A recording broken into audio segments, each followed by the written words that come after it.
Hello everyone, welcome to today's presentation. This video is about solving simultaneous linear equations and indices.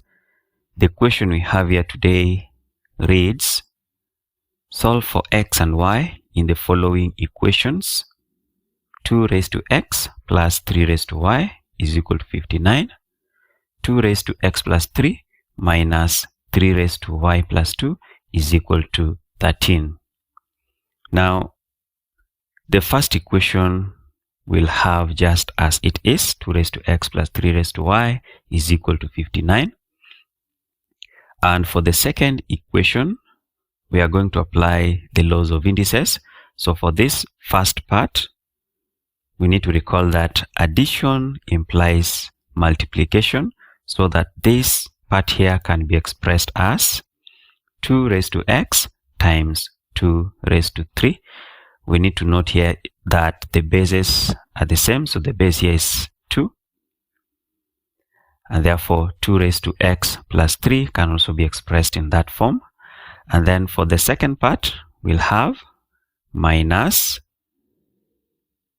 3 raised to y by 3 raised to 2. Again, we have addition, and that implies multiplication as shown.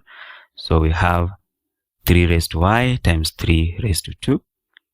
Note again that the base here is the same, 3 for this part and 3 for this part. And then we'll equate this to 13 on the right hand side. The next thing, we need to note that 2 raised to x and 3 raised to y are common in these equations, and therefore we are going to apply substitution. So we let 2 raised to x be a letter, say m, and 3 raised to y be another letter, say n. So substituting this in these two equations, we are going to have the first equation as m plus n is equal to 59. Remember, m is 2 power x, n is 3 power y. So we are going to have m plus n is equal to 59. And then for the second equation, we need to note here that 2 power 3 is 8, and therefore 8 times m, 2 power x is m, so 8 times m, that should give us 8m. And then for the second part, we'll have minus 3 power 2, this is 9, so 9 times n. Remember, 3 power y is n, as shown here. So that is 9 times n. So we have here 9n. On the right hand side, we have 13, just as we have in this equation.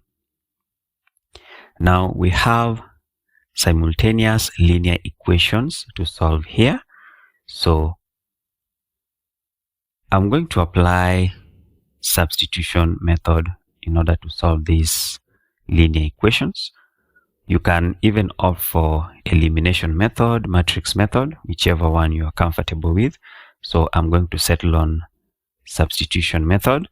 So expressing m in terms of n in this first equation, we'll say m is equal to 59 minus n. So n has crossed the equal sign, and then we have that. And then substituting this in the second equation, that is 8m minus 9n is equal to 13. We are going to have 8m, and remember, m can be expressed in terms of n. So here, instead of writing m, we are going to have 59 minus n substituted here.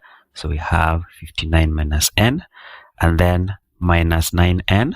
So we have minus 9n is equal to 13. So this equation here is already expressed in terms of n alone, and therefore we can find n at this stage. So 8 by 59, that should give us 472. Remember, we are opening the brackets here, and then minus 8n, that is 8 by n, and then minus 9n.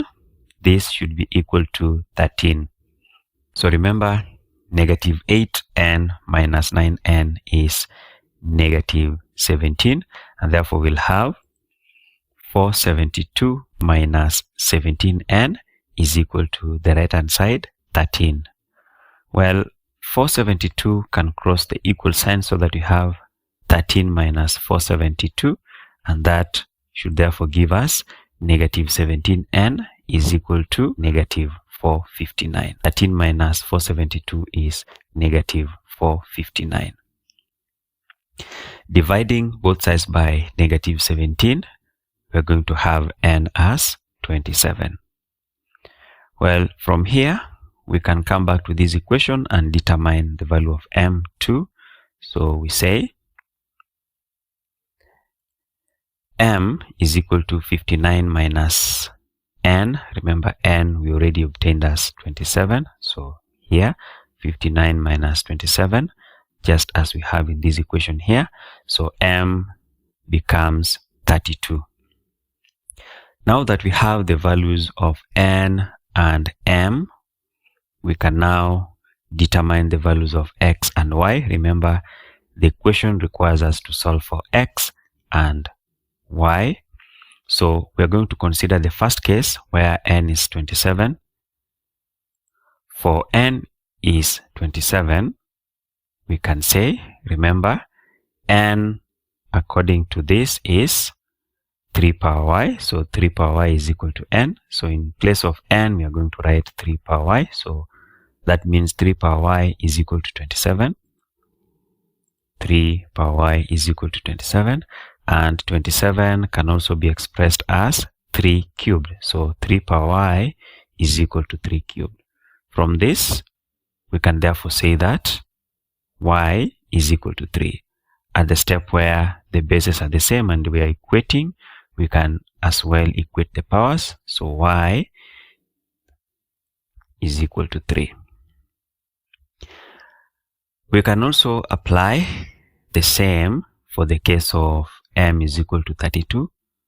So for m is equal to 32, we are going to say m, which is 2 power x, is equal to 32. So 2 power x is equal to 32. And 32 can also be expressed as 2 power 5.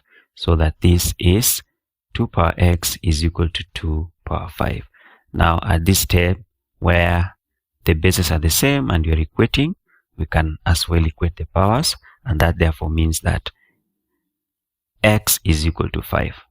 And so finally the solution is x is 5 and y is 3. And with that, we finally come to the end of the solution to this problem.